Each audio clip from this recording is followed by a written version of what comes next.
ndagusuje wowe ukinteze amatwi hano ku Rumuri TV 250 nje wumva hano kuri zi mikoro ni rwa Disboy w'abanyarwanda. Guys, nabakusanyirije amakuru arimo kugenda avugwa hano ku mihanda n'amakuru arimo kugenda avugwa kuri wa muryango waburiye ababo mu mpanuka yabereye hariya imbere y'ibitaro bya Gisenyi.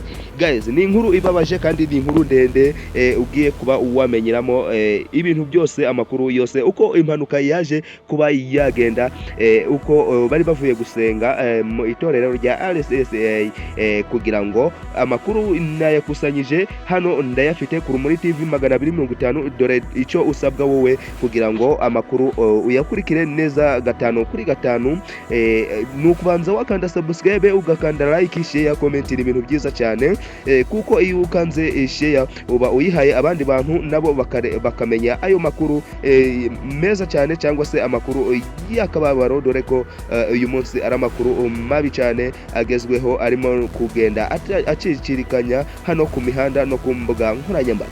Nitwa Disboy w'abanyarwanda, ndaje ngaruke mbasomere amakuru kuri yo mpanuka yabereye mbere y'ibitaro bya Rubavu, ndaje nyibageze. Amakuru masha agezweho ku mpanuka yabereye mu karere ka Rubavu district avuga ko umuryango waburiye ababo muri iyo mpanuka wagize ibyago bikomeye cyane. Ibyabaye kuri uwo munsi bavuye mu itorero rya ADPR gusenga kuwa 28 Gashyantare 2026 habaye impanuka ikomeye hafi y'ibitaro bya Gisenyi. Ikamyo yavunitse feri igonga imodoka iyo mu bwoko bwa Lava4, igonga na moto ndetse n'abari mu muhanda. Iyo mpanuka yahitanye abantu 11. Umuryango wavuzwe cyane n'uw'abantu baguyemo ari abantu 11. Umuryango Nyumviramana yanje, ni ibintu bibabaje cyane kuri uwo muryango waburiye ababo muri iyo mpanuka. Turayikumo kubihanganisha, Imana izabakire mubaye.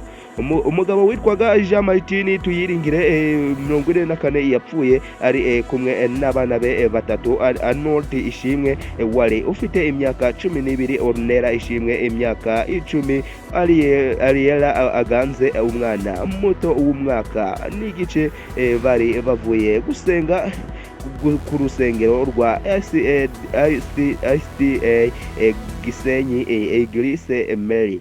Mbere yuko impanuka iba, niki waza kumenya kuri uwo umuryango? Ese bari bavuye he? Ese bajaga he? Cyangwa se bari mobeke? Inkuru ibabaje kurushaho kuri uwo umuryango. Turimo kubihanganisha nje nka Disboy w'abanyarwanda na studio za Rumuri TV 250, turimo kwihanganisha uwo muryango waje kuba waburira ababo muri yo accident yabereye imbere y'ibitaro bya Gisenyi. Umugore w'uyu umugabo witwa Anita Mukabasenga we ntiyari muri yo modoka, kuko yari asigaye mu rusengero mu bikorwa bya korali. Yamenye amakuru y'impanuka nyuma ya saa 10 z'umugoroba, abwirwa ko umugabo n'abana be bapfuye. Ese umugore yaje kuba yabyifatamo ate? Dore mwabantu mwe, ese ari wowe waba ubyifatamo ute? No gufasha uwo mudamu n'uwo mwana waje kuba yarokoka muri iyo accident yaje kuba yaba kuri uwo munsi. Nihanganishije uwo muryango uwabo waburiye ababo muri iyo mpanuka. Hari umwana w'imyaka 11 warokotse muri iyo modoka, ubu ari kuvurirwa i Kigali. Amakuru mashya ku gushingurwa, abapfuye bashinguwe ku wa 4 Werurwe 2026 i Rubavu. Abantu benshi bitabira kubasezeraho. Niba ushaka nakubwira n'andi makuru agiye atandukanye. Nitwa Disboy w'abanyarwanda, intumwa y'abanyamusanze. Guys, dukandire subscribe, dukandire like, share, comment kugira ngo iyi video ize kugera ku bandi bantu benshi cyane. Ndabakunda cyane.